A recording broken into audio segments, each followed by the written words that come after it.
Ganda talaga rito sa ano. Teka lang, pre. Bukod sa maganda yung place dito, pre. Ano yan? Pansin ko yung slacks ba yan? Or ano ba yan?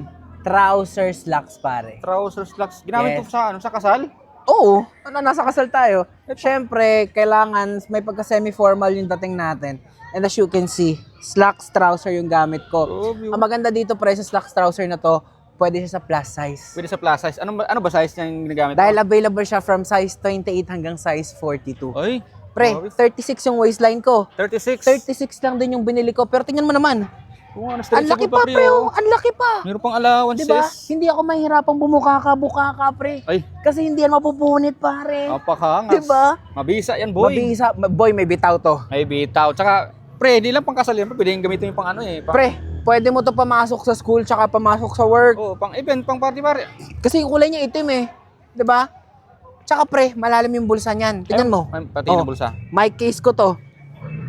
Oh. Ay, pwede. Kasya pre. May bulsa. At saka cellphone, yung malaking cellphone, kasya dito pare para cellphone mo saglit pare. Oh, iPhone 13 Pro Max. Laki 'di ba? Laki pa yan. Oh. Check natin. Oh, Uy, malalim. Hindi malalaglag. kasya pre. Presan mo nabili yan, pare. May link dyan sa baba. Uy. I-click mo lang yan tapos check out mo na yan. Sige, pare. Kain mo na ako dun. Gugutom ako. Tara, tara.